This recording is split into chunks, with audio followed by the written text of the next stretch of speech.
مسي عليكم متابعينا الكرام. نكمل وياكم حوار الجزء الثاني من لايف اخونا الاستاذ خلف العطوان مع المحاور اخونا رافد الشمري. وحياكم الله، يا هلا مرحبا بالجميع، حياكم الله. يا هلا يا هلا يا هلا، ما شاء الله الحضور جميل جدا. انا والله بصراحه مستانس يعني على الحضور للامانه. الله يعطيكم الصحه والعافيه يا اخوان. احنا بانتظار اخونا رافد الشمري. هلا العلي، هلا والله ابو سعود، نورنا الاستاذ طبعا ابو سعود العلي. يا هلا مرحبا فيك. هلا المسكتي، شلونك؟ شلون الوالد حبيبي؟ يا هلا مرحبا. هلا والله، هلا هلا هلا هلا هلا اخوي بدر، البدر شلونك؟ يا مرحبا بالجميع. تناك استاذ رافد معانا، يا هلا ومرحبا. نسوي له ريكوست يدش معنا باللايف. موجود معنا، حياك الله استاذ رافد، يمسيك بالنور اخوي ابو سعود. يا بعد قلبي، هلا ابو نايف، يا مرحبا، هلا بالجميع. يلا حياكم الله يا اخوان. اخونا استاذ رافد ابو بدر معنا يدير الحوار. ويا هلا بالجميع. يا هلا يا هلا يا هلا فيكم مرة ثانية. والنعم، مسي عليهم بالخير كلهم. يا حياكم الله كل اللي متابعين معانا، الله يعطيكم الصحة والعافية. نعود مع حوارنا مع الفنان المتألق الجميل اللي يحمل في طياته الكثير. اليوم تجوري من بطلة طال عمرك وبننهل منه المعلومات. ما عليك حبيبي، ما عليك زود. ودام بوجود بوجود اخونا ابو فهد ناصر العطوان الله يعطيه العافيه. نعم. ايضا خلي يذكرنا في امور كثيره. بصراحه تفضل، انا قاطعتك، اسف. لا حبيب قلبي، بس انا يعني قبل لا نبدي في يمكن اسماء الله يخليهم ابيهم يعذروني، في اسماء ما ذكرتها من اعضاء الفرقه وهم يعني بالقلب صراحه. وايد يعني مهدي دريع عندنا، انت يا خالد القلاف، خالد القلاف على فكره في لا كل تكشف سفره. الاسرار، بنقابلهم ترى، لا تستعيد. الدكتور خالد القلاف على نعم. فكره رميتي بالسفر، يعني دائما انا وياه بغرفه واحده اذا رحنا سافرنا بمهمه او شغله، وهم لي ذكريات معاه حلوه. الله. كلهم والله انه يعني قسما بالله انه كأننا مسافرين اخوان كذي رايحين مع بعض من بيت واحد. يعني من نطلع لين ندخل، عثنيان العميري، انت يا مهدي دريع، انت يا هاني المراقي، انت يا كلهم بدو يعني كلهم باسمه. بصراحه والله اني مشتاق حق اللي ما اشوفه، وفي ناس اشوفهم اكحل عيوني فيهم. طبعا مد الله الفرج، مو بس هو، مد نحيي الله مد الله الفرج هو واخوانه، على عيني نحيي وراسي. اخواننا. قبل لا انسى انا، لان ما شاء الله المشاركين والمتابعين كثير وتعليقات كثيره، بس يحيونا اخواننا من الرياض والله يعطيهم الصحه والعافيه، متابعينا وحبايبنا. والنعم يا هلا وسهلا، والنعم. نتشرف. عيال عم، اضافه عيال عمنا واخواننا نتشرف اضافه فيهم. كبيره لنا، نتشرف في نعم حضورهم نعم ووجودهم نعم وتفاعلهم ايضا. نعم. حقيقه انا ابي ابدي معاك في سؤال من الاستاذ فيصل الفرج، اخونا وحبيبنا الكبير، الله يعطيه الصحه والعافيه والنعم ونمسي عليه. والنعم اخي ابو احمد. وجه لك اسئله غايه في الروعه حقيقه. يقول لك طال عمرك، اين يجد نفسه ابو دعي؟ بالفن الكويتي، بالفن الخليجي، بالفن اليماني، بالصوت، وين يجد نفسه يعني؟ والله شوف، انا يعني مثل ما قلت لك انا تشبعت في كل الفنون. حلو. نعم. لكن كغنى منفرد، يمكن لاني بديت في الاغاني اليمانيه، خلينا نقول الحضرميه او الاغاني اليمنيه. ولاحظ ان تقريبا اغلب اغانينا الكويتيه من ايقاع يماني. نعم. يعني نعم. يعني فانا اجد نفسي في الايقاع اليماني. طبعا يا سلام. نمسي على نجم العميري استاذنا الكبير موجود الله. معنا في اللايف. والله طبعا هذا، جد. نعم، هذا يا من سلام. من القامات اللي كانوا في يعني اداره فرقه التلفزيون. ومن يا ساعه سلام. يمكن انا من ساعه تكلمت وقلت لك عنه انه هو يعني له فضل كبير على اغلب اللي بالفرقه في تعليمنا الايقاعات بالشكل الصحيح وكذا. هذا فنمسي عليه الإنسان بالخير. يشرفنا حضوره ووجوده معانا، نمسي عليه. هذا هامة وقامة وهذا مخزون من الفنون، والنعم. هالفنون العجيبة الجميلة اللي ضربوا عليها آبائنا وأجدادنا. والنعم. وتأصل الفن الكويتي من خلال هؤلاء الصراحة، اللي انقلوا الفن البحري، وانقلوا الفنون اللي هي كانت تقام على ظهر السفينة في أعمال، نعم. انقلوا فنون السامري، انقلوا فنون أيضا الدزة نعم. والفنون الخفيفة والقادري والمالد والإنس. هذا نعم. طبعا بنحكي فيه بعدين، بس نعم. احنا عشان أيضا يقولون الأستاذ علي بشارة أعتقد الساعة المباركة في كل من حضر. ولد القدير ناصر البشارة، والنعم الله والله. الله الله نعم. الله، ونعم نعم. ونعم ونعم. طبعا السؤال الثاني، طال عمرك، شنو عطاك الفن؟ يقول لك ابو احمد. الفن عطاني حبي للناس وحب الناس لي. الله الله الله. عطاني اكو ناس يمكن لو ما الفن لا وصلت لهم ولا وصلوا لي، ما عرفتهم ولا عرفوني.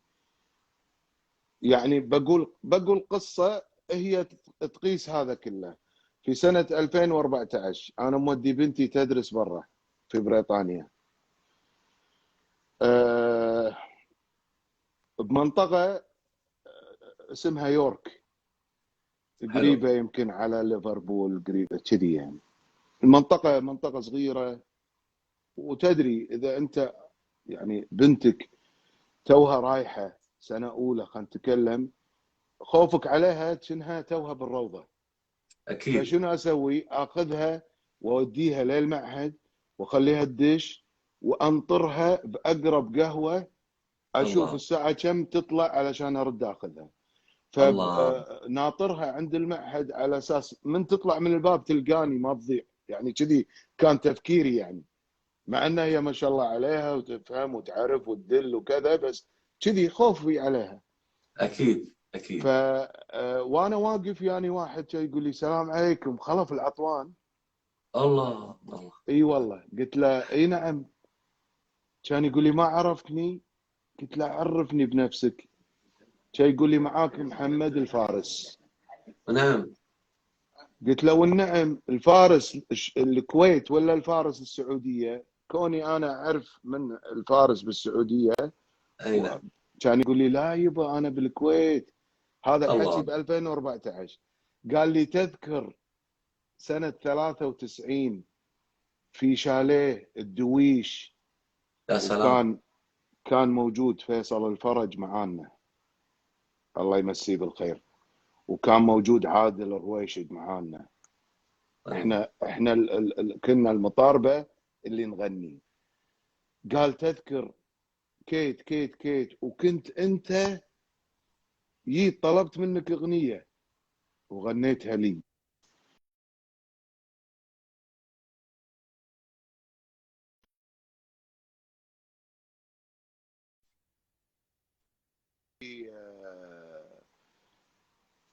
يمكن لاني انا اغني واحنا ثلاثه اللي نغني، تصيدني. بس انا 50 60 واحد ما صيدك صاد. بينهم، بس والله تشرفت فيك.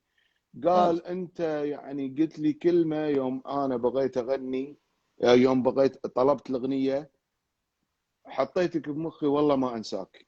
قلت له ايش يا قلت لك؟ سلام. كان يقول انت لما قلت لك ابي الاغنيه الفلانيه كانت تقول لي حاضر من عيوني. يا سلام. فمثل اللي كسفتني قلت له هذا ترى يعني رد عشوائي، وانا ارد على الكل كذي، يعني تتعامل مع الناس بطيبة قلب، طيب بعفويتك، وما تحقر فلان وهذا ايش يبي وهذا ما يبي، وتغني انت على انت جاي تونس الناس، جاي تسعدهم، فشنو يبون تعطيهم. هذا محمود عنك يا بدعي، هذا محمود هذه عنك. هذه طال عمرك، معلش، هذه طال عمرك خلتها 8 ايام انا قاعد في هذه المنطقه، مو نعم. راضي يوخر عني، يبي على قولتهم يقول لي شنو تامر. قلت له يا ابن الحلال احنا بغربه انا وياك نشيل بعض. قال لي ابدا والله. الريال يمرني للمكان اللي انا ساكن فيه وياخذني ونطلع ونمشي، خل نروح نتغدى. وحتى صادف عيد الاضحى في هذه الفتره، رحنا انا وياه مانشستر، ويا طبعا بنتي وبنت اخته كانوا يعني يدرسون ثنتينهم، وهو جاي معاها مرافق وانا معاها مرافق. فهذا حب الناس، حب الناس. هذا اجابه السؤال، ان عرفتني على ناس لولا الغنى والتعارف والامور هذه ما عرفتهم ولا قعدت معاهم. نحيي معانا الدكتور فهد السليم، الله يحييه، والنعم، يعطيه الصحة والنعم، والعافية، 60,000 نعم. عميد المسرح للفنون والله الأسبق، 60,000 الله نعم. يسهل عليه إن شاء الله، ونمسي حبيبي، عليه وعلى كل اللي موجودين، الله يعطيهم حياه الصحة الله، حياه والعافية. الله، يشرفنا يشرفنا. الله اي والله يشرفنا. عندك سؤال من الأخ جاسم التوم، يقول لك جاسم أخونا التوم، اي والله، يقول لك اخونا والنعم. ابو دعي يمسي عليك، ويقول لك اخونا ابو دعي متى تفتح ديوانك الكريم اللي كنا نتجمع فيه ونسمع الفن، واللي تعايشنا معاه وكنا نلتقي في كثير من الفنانين في ديوانك يا ابو دعي. اخي ابو محمد، والله والهانين عليك يا جاسم التوم ابو محمد. طبعا الحين انا غيرت مسمى كورونا، سميناه كورونا. زين، ما نقدر حكرونا، ما نقدر نفتح الديوان، ولا الديوان كان يجمع يعني اصدقاء العمر، ومنهم نعم. جاسم التوم. طبعا جاسم النعمه وجاسم التوم، منصور مزيعل، خالد رغيب، احمد الهملان، كلهم فنانين ومبدعين، وغيرهم كثير من الشباب. يعني كنا نتجمع هني وصراحة نقعد ونتكلم عن الفن ونتكلم. وكان جاسم طبعا يثرينا في التوثيق اللي عنده، يحط لنا شي، يشبك على التلفزيون ويطلع لنا شنو سوى خلال الأسبوع اللي طاف. فالديوان إن شاء الله يرجع يا رب. باذن الله. عسى الله يرفع عنا هالغمة هذه باذن الله. اي باذن الله. والله. فيعني انا كورونا صارت كورونا يعني. هي فرصة اللي صراحة خلتنا نطلع في هاللقاءات الجميلة، والكل قاعد في بيته يتابعنا نعم، ويستمتع معنا إن شاء الله. وأيضا نحيي أستاذ بدر العدواني، والنعم، مستشار والنعم الرابطة، استاذنا. يا هلا وسهلا فيه، وكل إخواننا وحبايبنا. طال عمرك، أنا سمعت من الدكتور شملان العيسى الله نعم، يحفظه. شملان العيسى التقى في واحدة من كولومبيا، تخيل، قاعدة نعم، تحضر دكتوراه عن الأصوات، نعم، وكثر ما هي تعمقت. تعرف أنت الدكتوراه لازم تحضر لها تحضير جيد. صحيح. فالدكتوراه هذه عملت بحث في أن كل سفينة سابقا، وذاك نعم، الوقت تقريبا كان عددهم 800 سفينة غوص ونقل مواد غذائية وإلى آخره. هذه نعم، السفن كانت هي الاقتصاد والتجارة نعم، والمنبع ومصدر رزق كثير من الناس اللي نعم، ابدعوا وطلعوا لنا الفن هذا ونقلوه. نعم، انك كل سفينة عليها شخصين للغناء، فحسب تحضيرها للدكتوراه تقول ان الشعب الكويتي كل يعني تقريبا نسبه كبيره جدا منه فنانين ومتذوقين للفن. نعم واليوم الموسيقى طال عمرك غذاء الروح. حنا اكيد. النقله النوعيه اللي يظهروها الفنانين عباقره من خلال فرقه التلفزيون، ورحتوا ومثلتوا الكويت في كثير نعم من المحافل الدوليه. نعم في قصه صارت لكم في اسبانيا، غنوا نعم الفرق كلها لما يا دوركم طال عمرك نعم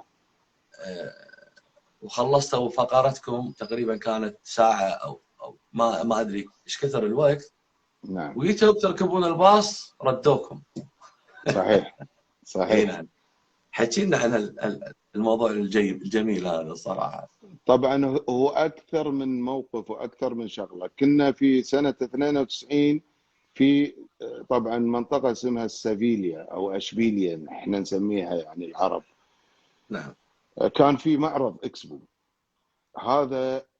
طبعا قدمنا فيه اكثر من عرض، وقدمنا في مسرح من المسارح عرض من العروض، وكان يعتبر مسابقه بين الدول المشاركه.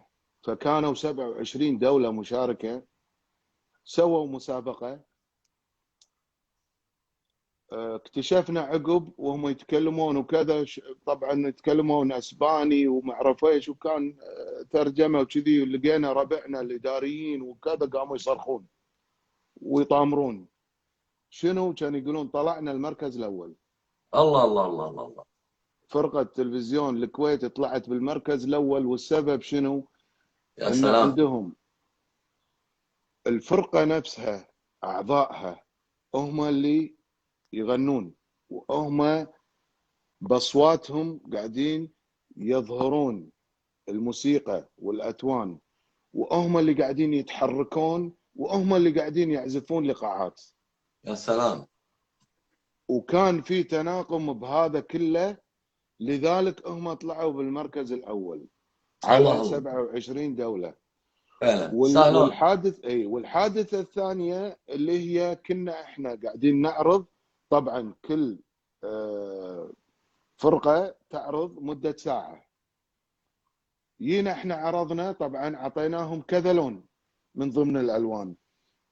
الليوه من ضمن الالوان، العرضه اعطيناهم الفن البحري كذا. طبعا خلينا الليوه اخر شيء لان فيها حركه.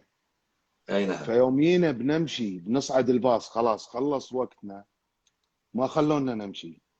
وكانوا يشاركون معانا ويبوننا نعلمهم رقصتنا، الطريقه اللي نتحرك فيها يا وكذا. سلام. ما خلونا نتحرك يا وما سلام. خلونا نمشي، كملوا نبيكم. وبالمناسبه لما طرينا اسبانيا، طبعا الله يرحمه الله يرحمه الملحن مرزوق المرزوق، الله يرحمه. طبعا ما كان يعني ما كان يحضر بالفرقه بشكل يعني دائم مثل غنام وهذا. لا، صار عنده لحن معين لا، وساعات مثلا يقول حق فلان فلان فلان تعالوا قعدوا حفظوا مني اللحن وسمعوه حق الشباب. بس حضر ويانا سفرة اسبانيا، هني اول مرة اشوفه.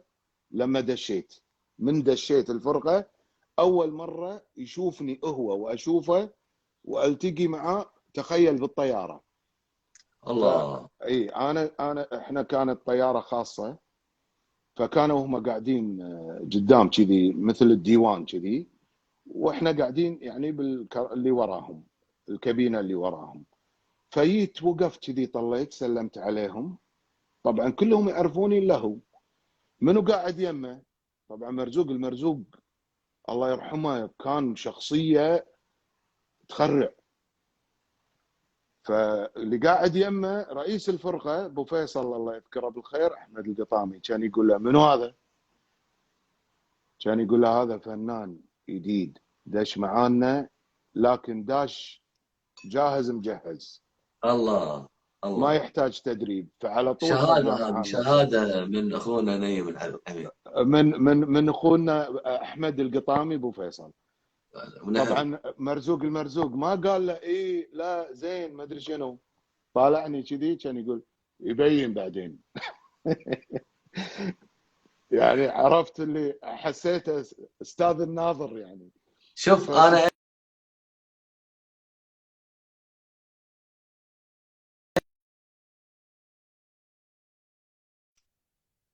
ايد وقف كلام اللقاء. ايد كلام القطامي. وانت نعم جاتك فرصه انك تعزف عود، نعم لان كانوا عازفين العود معروفين، فيصل نعم نعم السعد الفنان الكبير، ايضا ايه عبد الله العمير الله نعم يعطيه الصحه والعافيه، والشعلان في ذاك نعم الوقت، يعني كانوا هذيلا ما شاء الله سابقينك ايضا بالفن نعم وحتى بالعمر. نعم جاتك فرصه، وهذه اثبات جداره، يعني فعلا شهاده من القطامي طال عمرك، نعم نعم انك وياتك الفرصه انك تعزف عود في فقره من الفقرات، وهذه كانت نعم اول مره انت تعزف عود نعم خلال السفره هذه، بل نعم توفقت يعني بالسفره هذه الحقيقه، اي لا تستاهل. اللهم لك الحمد. بس يعني هو شوف جاتني الفرصه بس وايد كانت محرجه. ويمكن قلت حق ابو فيصل الله يذكره بالخير احمد القطامي، قلت له الله يخليك حاول تعفيني منها وكذا، لان يعني في ناس قبلي وسبقوني واساتذه. وطبعا ابي بهالمناسبه اذكره بالخير، اذكره بالخير، الله يذكره بالخير، اخوي وصديقي وحبيبي واستاذي سعود المسعود، ابو والله عبد ونعم العزيز. ونعم هذا طبعا فنان بمعنى الكلمه. زين ونعم.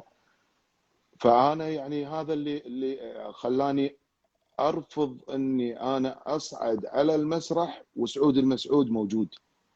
وطبعا والنعم بالباقي كلهم، بس يعني قلت له تحرجني معاه.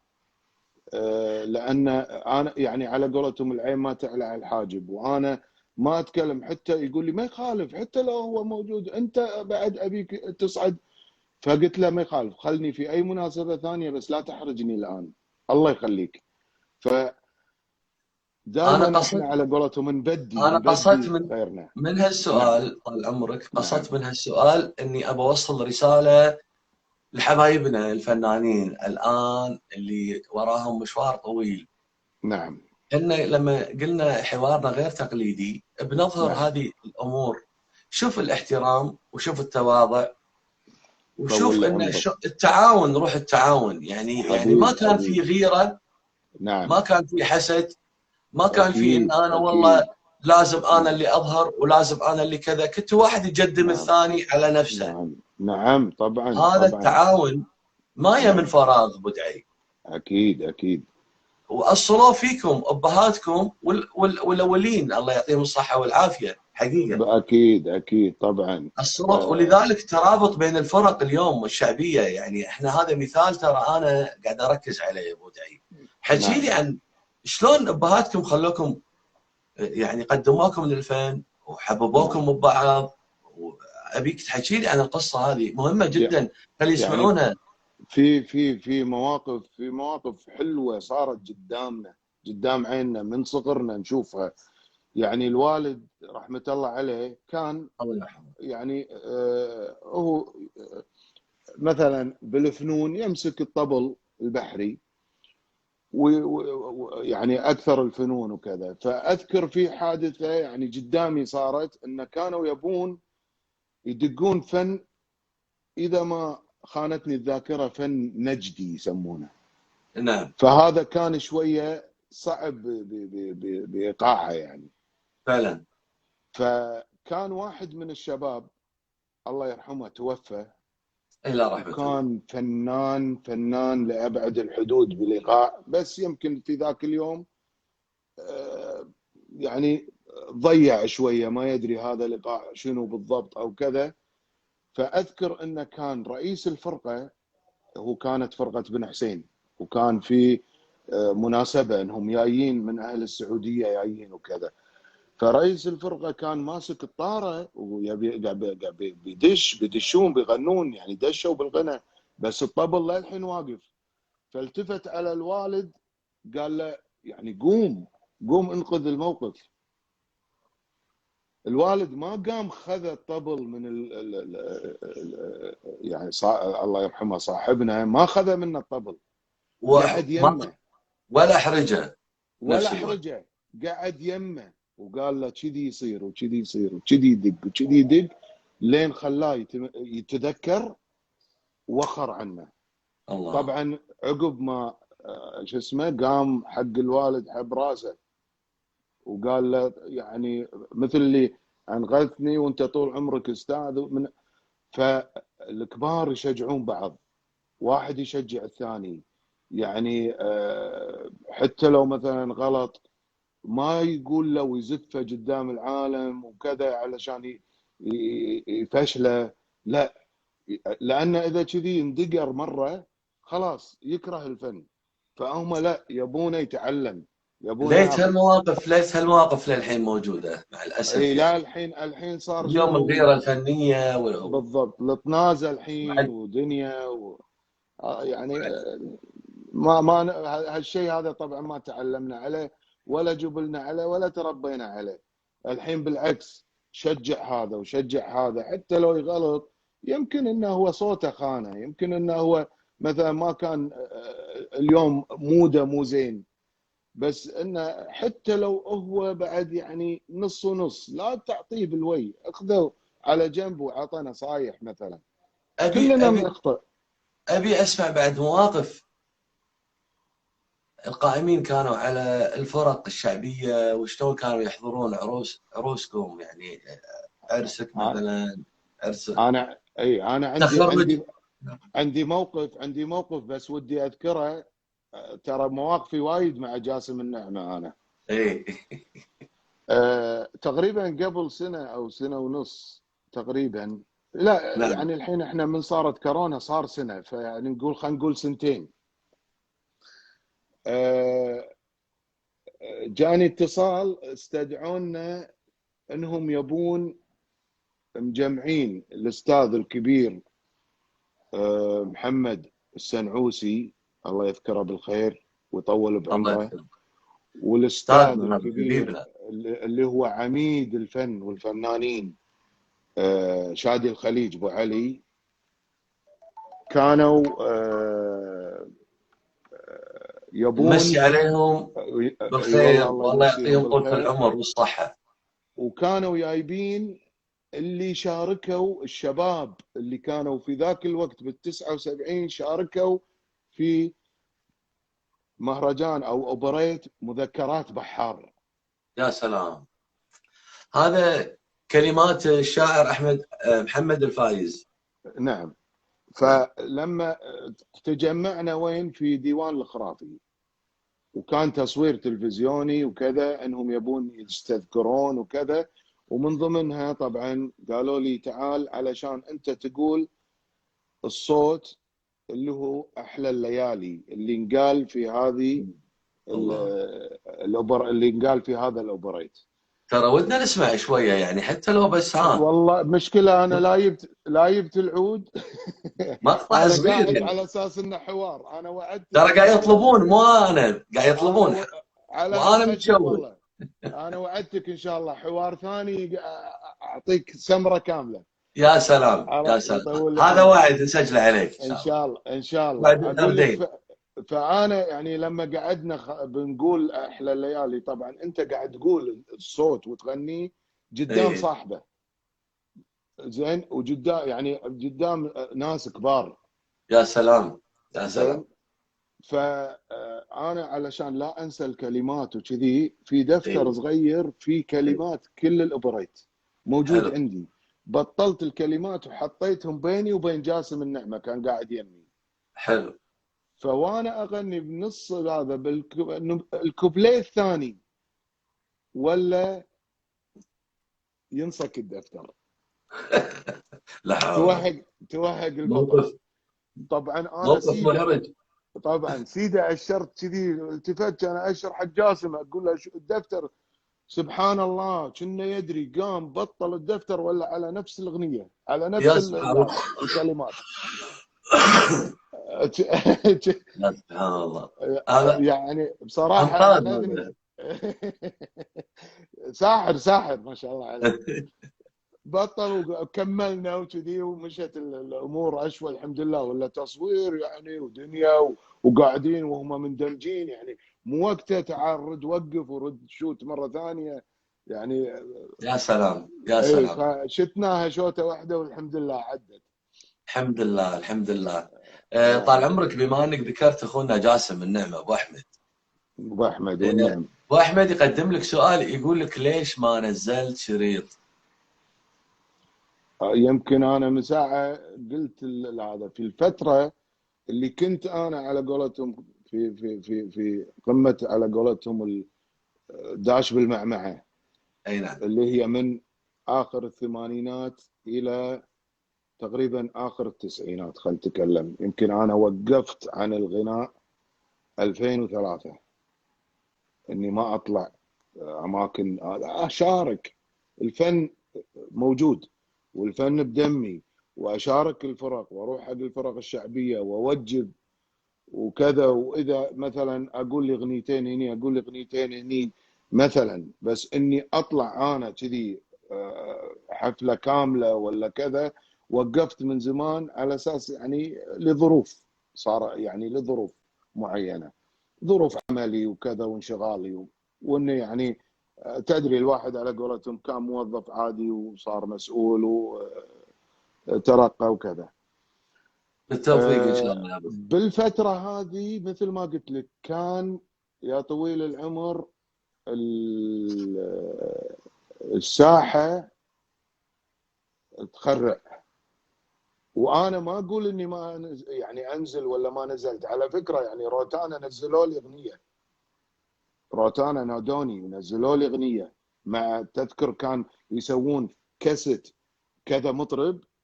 اي نعم. كنت انا يعني اللي اذكرهم عبد الهادي حمادي، والله يذكرهم بالخير طارق سليمان الله يذكره بالخير، كذي يعني مجموعه اللي هم حلو. كانوا من جيلي ومن ربعي من قراب على يعني على سني وكذا. نزلنا كل واحد اغنيه سنجل، بس عقبها انا طقيت بريك، يعني ما حبيت اكمل. هذه اجابه السؤال. طبعا انا قاعد اخوي وحبيبي الدكتور خالد القلاف، امسي والله عليك ونعم. بالخير. سامحني دكتور خالد ما اقدر ارد عليك انا باللايف، بس يعني لا مواقف معاي مثل ما قلت لك، ورميتي في سنه 92 93 كنا في اسبانيا. وايد مواقف طبعا، في شيء منها يذكر في شيء منها ما يذكر. حبيب قلبي دكتور خالد، يعني والنعم والنعم، وايد دكتور مشتاق خالد لك وايد القلاف، مشتاق لك. نحييه ونمسي عليه حبيبي ونشكره حبيبي ايضا في تواصله. الله يعطيه يطول لي الصحه عمرك. والعافيه. الله قلت يسلمك. اي كان في دعم من الدوله ومن التلفزيون، وكانت في ناس مهتمه بصراحه بالفن، نعم لذلك نعم كانت فرقه التلفزيون جوهره في ذاك الوقت، نعم وقدمت كل الفنون. نعم. احنا نبي نذكر منو كان قائمين على الفرقه، الرقصات، الازياء، الامور، يعني هذا مهم صراحه. والله شوف بالفترة اللي قبل لا انا ادش، انا سمعت انها كانت رابحة، بعدين صارت رابحه مرزوق الله يرحمها، نعم توفت، نعم. رحمه الله الله عليها. يرحمها رحمة الله فنانه عليها. بعد. اي نعم. وكانوا طبعا طبعا كل ناس لهم دور في الحركه، لهم دور الازياء، لهم دور الغنى والهذا، يعني كل ناس لهم دور. بعدين طبعا اي اللي مسكوا ربعنا تقريبا، يعني سليم العبيد الله يمسيه بالخير مسك فتره من الفترات الحركه الايقاعيه. عبد الله العمير ابو مبارك مسك اللي هو تدريب الصوت، يعني كون مثلا كان مثلا الملحن مو كل الوقت يقعد معاك ويدربك وكذا، لا يعطيك مبدئيا، وتالي يقعد مع عبد الله يقعد مع الشباب اللي هم يعني الفنانين اللي سبق يعني اللي هم اكبر مني سنا واللي هم اعرق مني بالفرقه. يقعد معاهم ثلاثه اربعه، مثل ما يقولون يدرس معاهم اللحن ويشربه هالثلاثه اربعه، وهم يجون يقعدون معانا ويذكرونا فيه وكذا. يا سلام. فاي فيعني كل له دور للامانه، يعني من عبد الله العمير، مد الله الفرج، الله يذكره بالخير ويذكرهم بالخير كلهم. حتى يعني في ناس الان ترى كانوا معانا بالفرقه الان دكاتره، يعني شارك يعني مثل ما تقول شاركونا الفرقه والحين صاروا دكاتره تبارك. ذكرتني بشغله، احنا نبي نمشي على اخونا عبد الوهاب الراشد. والنعم. اي نبي نمشي عليه، وهالانسان هذا ثروه حقيقه. نعم ثروه. نعم يعني نعم. يعني انا يعني اللي عرفته من خلال حديثي معاك ودعي. نعم. ان في ناس وقدموا رساله دكتوراه وخذوا معلومات منه، فادهم كثير. طبعا هذا شوف، اول شيء حبيبي واستاذي عبد الوهاب الراشد. طبعا هذا مفروض انه يعني احنا عندنا فقره كامله، انا عقب فتره فرقه التلفزيون عبد الوهاب الراشد. الله. وطبعا عبد الوهاب الراشد، لو تكلمت عن عبد الوهاب الراشد اتكلم عن فتحي الصقر الله يذكره بالخير، وعبد الحميد. اتكلم عن خليفه المنصور، اتكلم على احمدي، اتكلم على الله يرحمهم ويغمد روحهم الجنه سعود ضبيبي، عيسى السيفان. مجموعه كانت هذيلا يعني تقدر تقول مؤسسين فرقه التلفزيون. لما طلعوا اسسوا لهم فرقه اسمها فرقه عتيج، لانه يقولون كل شيء عتيج. وكان فنان كبير عملاق مثل عبد الوهاب الراشد انا ما شفت. كان مدرسه تخرجوا على ايده دكاتره. يا سلام. دكاتره بمعنى انا بحضوري واشهد، يعني دكاتره قعدوا معاه. كنا نقعد احنا ينادينا نقعد بالديوان، يسكر الباب يقفله عشان ما حد يدش، ويقعد مع هذا الدكتور. وكان يعني مثل ما تقول يقعد يشغل مسجلته، لانه قاعد يحضر حق الدكتوراه، فيشغل مسجلته ويقعد يسال اسئله. من ضمن الاسئله مثلا قال له نبي الفن الفلاني، مثلا خماري، شلون ينقال؟ نقوم نقعد كل واحد يمسك له ايقاع وندق الايقاع ونقوله وهو يسجله، وبعدين يرد مره ثانيه. انزين دخل عليه مثلا الايقاع الفلاني او قال كذا كذا، فهو يعطيه الاجابه. ما شاء الله، يعني هو لو مقدم رساله دكتوراه ياخذها. الله الله الله. طبعا كانوا من ضمن اللي معانا هو طبعا عبد الوهاب الراشد، اخذ منتخب. انا ما اقول بمعنى الكلمه، يعني الفرقه انا اللي كلمتك على عبد الوهاب الراشد، وقلنا وسعود الضبيبي، وقلنا خليفه المنصور، وقلنا الله يرحمه سعود الضبيبي، وخليفه المنصور الله يرحمه عيسى السيفان، الله يرحم انت يا احمدي نيدي زين، وانت يا طبعا معاهم من فرقه بن حسين خالد بن حسين معاهم معانا يعني. اي من فرقه معيوف عبد الله معيوف وسليمان معيوف وكم واحد من شباب فرقه معيوف. لا طلعنا نطلع مجموعه. قلت لي الصقر كنا معاهم. الصقر فتحي الصقر طبعا، فتحي الصقر هذا ما يحتاج. زين يعني ابو عبد الحميد طبعا.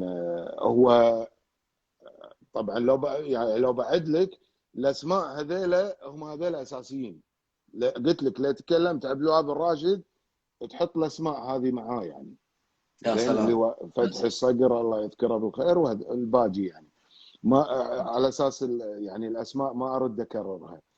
آه، طبعا الله يرحمه الله يرحمه كان عبد الله معيوف، الله يرحمه، الله. كان يعني متواجد معانا، ولنا كانت سفره او اكثر من سفره. رحنا يعني هذه الفرقه عقب ما طلعت من فرقه التلفزيون، اتصل علي فتحي الصقر ابو عبد الحميد، نعم.